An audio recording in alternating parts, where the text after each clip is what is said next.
আল্লাহ রাব্বুল আলামিন বলেন ইন্নামা ইয়াদউ হিসবাহু লিয়াকুনু মিন আসহাবিস সাঈর।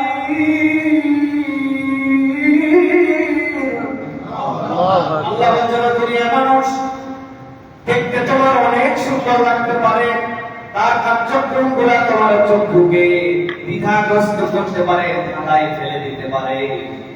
আল্লাহ বলছেন ইন্নামা ইয়াদউ হিসবাহু, শয়তান কোনো দিকে আর ডাকে না, তার দল বলতে একবার তার সাথে যুদ্ধ হয়। লিয়াকুনু মিন আসহাবিস সাঈর, শয়তান ডাকে তোমাদেরকে যেন তোমরা জাহান্নামে যেতে পারো।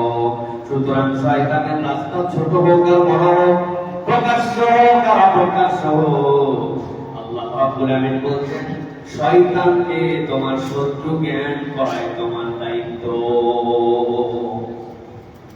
অনেক সময় আল্লাহ রাব্বুল আলামিন কোরআনুল কারীমের মধ্যে বলেছেন নিশ্চয় জেনে রাখো ইন্নাশ শাইতানা লাকুম আদুউম মুবিন, ও দুনিয়ার মানুষ, শয়তান হচ্ছে তোমার জন্য প্রকাশ্য শত্রু। আমি বোঝানোর জন্য জিজ্ঞাসা করতে চাই, আপনারা কি কোরআনের আয়াতের প্রতি বিশ্বাস রাখেন? ঘুমায় দাঁড়া নাই রাখেন? শয়তান তোমার জন্য প্রকাশ্য শত্রু। এখন হাত তুলে একজনকে জিজ্ঞাসা করতে চাই, আল্লাহতে বলছেন শয়তান প্রকাশ্য শত্রু, আপনিও বলছেন শয়তান প্রকাশ্য শত্রু, মেনে নিলাম, কিন্তু শয়তানকে দেখছেন কারা কারা? হাত তুলে। হুজুর দেখি নাই শয়তানকে, তো বললেন যে প্রকাশ্য শত্রু। উদাহরণ বোঝানোর জন্য বলি, ভালো করে খেয়াল করেন। গ্রামের দিকে অনেক সময় পুকুরের মধ্যে মাছ ধরা হয়, মাছ ধরার সর্বশেষ একটা প্রক্রিয়া হচ্ছে এই বছর আর কিছু রাখবো না, পানি টানি সব সেচে বানায় দিয়া জাহাজে সব ধরে ফেলাবো, এরকম করে পুকুর সেচে মাছ ধরা হয়। জীবনে দেখছেন কি ভাই? পুকুর সেচা শেষ, মাছ ছিল সবগুলো ধরা শেষ, উপর থেকে আর কোনো মাছ দেখা যায় না, নড়াচড়া যায় না, এক দেড় হাত ক্যাটকেটা কাদা, পা দেওয়া মাত্র এই পর্যন্ত ঢুকে যায়। জিজ্ঞাসা করতে চাই, উপরে যত মাছ ছিল সব ধরা শেষ, কিন্তু এক দেড় হাত কাদা থাকার কারণে ওই পা ঢুকে যায়, ওই পুকুরে দেখা যায় কোনো মাছ নাই, কিন্তু এখনো কিছু মাছ ধরা বাকি আসেনি। কি মাছ? পাট মাছ বাকি আছে, টাকি মাছ বাকি আছে, সব মাছ বাকি আছে, কিছু কুশি মাছ বাকি আছে। এটা কালো ছেড়ে দিচ্ছে, তুমি এখন মাছ ধরো তোমার মতো করে। গ্রামের বাচ্চা কাচ্চা সব ছাপায় পড়ছে, নিজে হাত দেয়, খুঁজে খুঁজে হাসতায় হাসতায় নিজ থেকে মাছ তোলে। পাঁচ বন্ধু মিলে মাছ ধরে, চারজন অনেকগুলা ছোট ছোট খানস, অনেকগুলা মাছ তুলছে, কিন্তু একটা বন্ধুর কপালে কোনো মাছ নাই। অনেকক্ষণ পরে বন্ধু নিচে হাত দিয়েছে, হাত দেওয়ার পরে যে বন্ধুরা এতক্ষণ পর্যন্ত মাছ পাইছে তারা ওরা দেখায় দেখায় কোমরের মধ্যে বুঝায় রাখছে মাছ। এখন চিন্তা করছে, আল্লাহ এতক্ষণ যে তুই আমারে মাছ দিস নাই, না দিয়ে ভালো করছিস, কারণ এখন যে হাত দিয়ে ধরছি এতে পাঁচটা সমান একটা ধরেই বুঝছি।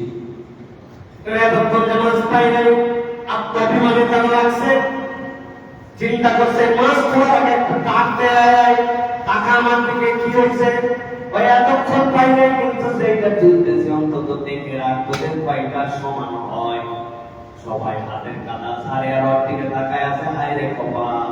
চিন্তা করছিলাম পাঁচটা তুলছি, কিন্তু আর ভাব দেখে বোঝা যাচ্ছে সেই রকম সুন্দরী একটা ধরছে।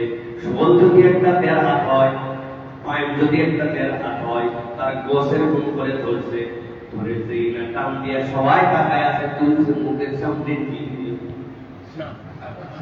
কি ধরছে ভাই? সেই সাপ বলছে এটা কি সাপ? ঘোড়া সাপ। এই সাপের কোনো বিষ নাই, যদি কামড় দেয় গ্রাম অঞ্চলে গোবর লাগায় দেয়, সাথে সাথে ক্লিয়ার। এত কিছু জানার পরেও যখন সাপটা মুখের সামনে আসছে, দিলের মধ্যে আতঙ্ক ঢোকানো আছে। মানুষ হিসাবে কামড় দেখবা না দেখ, বিষ লাগুক বা না লাগুক, সাপ দেখলে নিজের মধ্যে সতর্ক আতঙ্ক মানুষের হয়, ঠিক না? আমার আল্লাহ রাব্বুল আলামিন বলছেন, বান্দা ভালো করে জেনে রাখো ইন্নাশ শাইতানা লাকুম আদুউম মুবিন। তার চলা তুমি হয়তো স্পষ্ট দেখতে পাও না, কিন্তু আমি আল্লাহ এটাকে শয়তানি বলে দিয়েছি। বান্দা এটা যদি তুমি গ্রহণ করো তুমি বিপদে পড়বে। শয়তানের আশা, শয়তানের কাজ, শয়তানের পথ, শয়তান কিভাবে বোঝা যায় আল্লাহ সবগুলো জানায় রাখছে। শয়তানের কাজ যদি তুমি চিনে ফেলো, ওইটাই হচ্ছে তোমার জন্য সতর্ক হয়ে যাওয়ার জায়গা। আল্লাহ এই জন্য বলছেন ইন্নামা ইয়াদউ হিজবাহু লিয়াকুনু মিন আসহাবিস সাঈর। আমি তোকে জান্নাতে নিতে চাই, আর এই শয়তান আর শয়তানি কাজ তোরে জাহান্নামে নিতে চায়। আমি আল্লাহ দায়িত্ব দিলাম, শয়তানি যদি তুই বুঝতে পারিস তার সাথে তোর কোনো সম্পর্ক থাকবে না। শয়তানি যদি বোঝা হয় তাহলে তোমার সাথে আর কোনো সম্পর্ক থাকবে না। মুফাসসিররা ব্যাখ্যা করছেন কারীম মানে কি? পৃথিবীতে যত মানুষ আছে সব মানুষের সাথে আল্লাহ রাব্বুল আলামিন ওই জন্মের পরের থেকে একটা শয়তান তার সাথে যুক্ত হয়ে যায়। সাহাবায়ে কেরাম নবীজিকে জিজ্ঞাসা করেছেন এই কথা পরে, ইয়া রাসূলুল্লাহ ওয়া আনতা আইদান, আপনার বিষয়টাও কি তাই? দেখেন আমার সাথে একটা শয়তান আল্লাহ যুক্ত করেছিলেন, যুক্ত হয়ে গিয়েছিল, কিন্তু আমি রব্বুল আলামিনের এমন বিশেষায়িত একজন বান্দা, আমি আমার শয়তানকে ইসলামের জন্য দাওয়াত দিয়েছি, দুনিয়ার একমাত্র শয়তান যে মুসলমান হয়ে গেছে। সুবহানাল্লাহ। কিন্তু আপনার আমার শয়তান মুসলমান হয় নাই, শয়তানি আমার সাথে করতেই থাকে। ওই কবরে যাওয়ার আগ মুহূর্ত পর্যন্ত ধোঁকার বাণিজ্য চলতে থাকে। তার প্রথম টার্গেট থাকে ওই বান্দা যেন মানুষ ঈমান হারায় যায়। অতএব সবার আগে সতর্ক হতে হবে, আমি যেন কুফরির মধ্যে না ঢুকি, আমি যেন শিরকের মধ্যে না ঢুকি, আমি যেন বিদআতের মধ্যে না ঢুকি। মনে থাকবে তো ইনশাআল্লাহ? এটা নাম্বার 1 স্টেপ শয়তানের। শয়তান পারে না ওই বান্দাকে না শিরক করাতে পারছে, না কুফর করাতে পারছে, না ওই বান্দাকে দিয়া অন্যায় কিছু করাতে পারছে। কিন্তু শয়তান তার প্ল্যান প্রোগ্রাম বন্ধ রাখে না। বান্দা বোঝে, অনেক সময় বোঝে না, নানান টেকনিকে বান্দাকে তারপর শিরকের মধ্যে জীবনজিত করতে শুরু করে। শয়তানের সবচেয়ে বড় ঈমানদারদেরকে শিরকের মধ্যে নেওয়ার একটা মাধ্যম হচ্ছে আল্লাহ রাব্বুল আলামিন আর বান্দার মধ্যে ছায়া মাধ্যম যুক্ত করে দেওয়া। ছায়া মাধ্যম মানে কি? শুনলাম আপনি আজমির শরীফে যাচ্ছেন, কেন? বল আল্লাহর বড় একজন ওলি শুয়ে আছেন। ভালো কথা। যান কেন? ভাই বিয়ে করলাম 7 বছর, এখন পর্যন্ত বাচ্চা হয় না। আজমির শরীফে ডাক্তার আছে নিশ্চয়? না না, ডাক্তারের কাছে যাচ্ছি 1,01,101 টাকা মান্যত করছি। আজমির শরীফে যদি আল্লাহ দেয় একটা বাচ্চা হতে পারে, ওই বিশ্বাস ওই আল্লাহর ওলিকে আপনার বাচ্চা দেয়, আস্তাগফিরুল্লাহ, আল্লাহর ওলি আমাকে কেমনে বাচ্চা দিবে? তো জান কেন? ওই উনি বড় আল্লাহর ওলি, আমিও স্বীকার করি। ওনার কাছে যদি বলা হয় উনি দিতে পারেন না, কিন্তু আল্লাহর কাছে উনি একটু বলে দেয়, আল্লাহ দেয়, কিন্তু একটু বাবা মানধন দিয়ে দেয়। বুঝে থাকলে বলেন যে কোন ঈমানদার মুসলমান নামদারি আমাদের সমাজে আছে কি না? আছে। বগুড়ার মহাস্থানে যাচ্ছেন, কি ব্যাপার এত বড় ব্যাগের মধ্যে কি করে পায়েস? 21 কেজি চালের পায়েস নিয়ে কি বলতে চান? আমার নাতি ছেলেটা মুখে কথা বলতে পারে না, ডাক্তার দেখাবেন ওখানে না। বড় আল্লাহর ওলি, তার কবরে যাওয়ার পরে এই পায়ের দিয়ে মান্য দিব, উনি কি আপনার বাচ্চার কথা বলাবেন না? উনি কিন্তু কথা বলেন, উনি তো কবরে। উনার কাছে বললে উনি খুশি হয়, মান্য দিলে উনি খুশি হয়। ওই আল্লাহকে বলে উনি আল্লাহ দেয়, কিন্তু মাধ্যম দিয়ে দেয়। আল্লাহ একই কথা কোরআনুল কারীমের মধ্যে বান্দাদেরকে জানায় বলেছে। ওই আবু জেহেলকে জিজ্ঞাসা করা হয়েছিল, মাইয়ারযুকুকুম মিনাস সামাই ওয়াল আরদ আম্মান ইয়ামলিকুস সামআ ওয়াল আবসার। এই আবু জেহেল বলো তো, আসমান জমিন থেকে রিজিক দেয় কে? তোমার চোখ দিয়েছে কে? তোমার কান দিয়ে শোনার যোগ্যতা দিয়েছে কে? সেই মানুষ আল্লাহর বিরোধিতা করে, নবীর বিরোধিতা করে, ইসলামের বিরোধিতা করে, আল্লাহ নবীর মাথার উপরে মুখে ধুলি চাপায় হত্যা করার জন্য চেষ্টা করে, লাখ চিৎকার দিয়ে বলছে সায়াকুলুন আল্লাহ। তুমি আজ তুমি জিজ্ঞাসা করছো, অবশ্যই আসমান থেকে আল্লাহ খাবার দেয়, জমিন থেকে রিজিক দেয় আল্লাহ, শোনায় আল্লাহ, আল্লাহ রাব্বুল আলামিন দেখায়, তো সবই যদি আল্লাহ করে, তাহলে তোমার আর মুসলমানের মধ্যে পার্থক্য কি?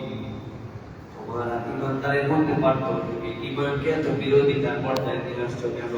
আল্লাহ বলছেন আর কোনো পার্থক্যর জায়গা নাই।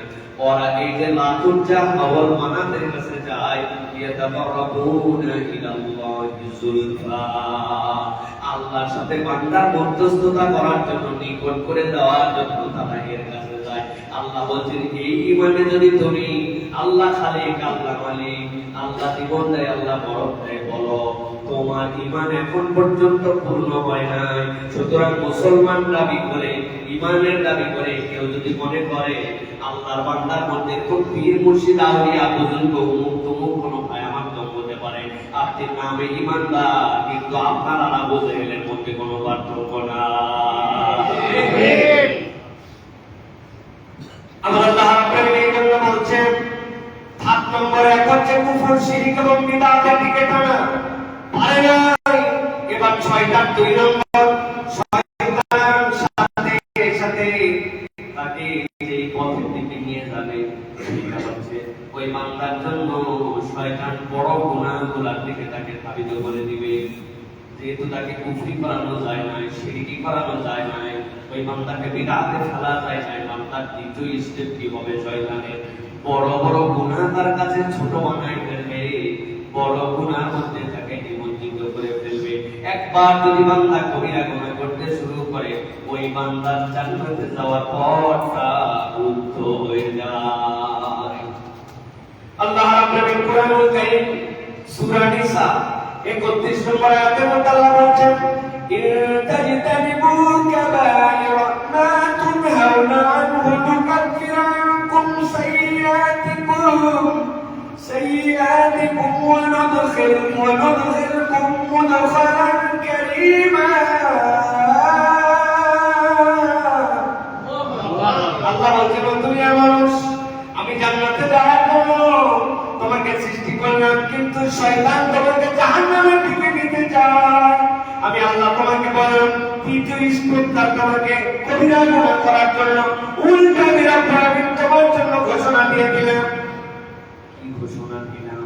আল্লাহ বলছেন, ইনতাজিতানিবু কাবায়িরা মা তুনহাউনা আন, তোমার যত কবিরা গুনাহ আছে এখান থেকে যদি তুমি একবার নিজেকে বাঁচায় রাখতে পারো, আমি কবিরা গুনাহ করি না, বড় গুনাহ যেগুলো আল্লাহ বলেছেন এগুলো করি না, থেকে বিরত থাকতে পারো, আমি রব তোমার জন্য গ্যারান্টার হলাম।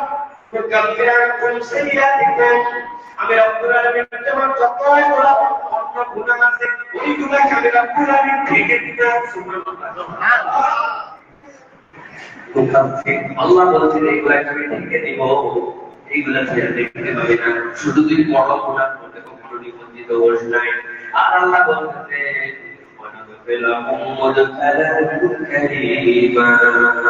আমি সম্মানজনক প্রবেশে তোর জন্য দুয়ারটা উন্মুক্ত করে দিব। এর দ্বারা আল্লাহ বুঝাতে চান, কবিরা গুনাহ থেকে যে নিজেকে হেফাজত রাখে, আল্লাহ তার জন্য জান্নাতের দরজা খুলে দিবে। শয়তানের দ্বিতীয় ধাপে এই জন্য শিরক করে না, কুফর করে না, বিদআত করে না, কিন্তু সুদ ছাড়ে না, মদ ছাড়ে না, ব্যভিচার থেকে দূরে যায় না, মানুষের প্রতি জুলুম করে। এরকম লোক মুসলমান মধ্যে আছে কিনা? আছে। অফিসে ঘন্টার পর ঘন্টা বসে থাকতে হয়, সেক্রেটারি অফিসে যাওয়ার পরে দলিলের কাছে বসে থাকতে হয়, সচিবালয়ে একটা ফাইল সইয়ের জন্য বসে থাকতে হয়, নিজের অধিকার নেওয়ার জন্য জুলুমের শিকার হতে হয়। এদেশে মুসলমান নামধারী মানুষের মধ্যে এটা এত পরিমাণ অধিক এখন যে এটা আমাদের কাছে এখন স্বাভাবিকের মতো হয়ে গেছে। ঠিক না?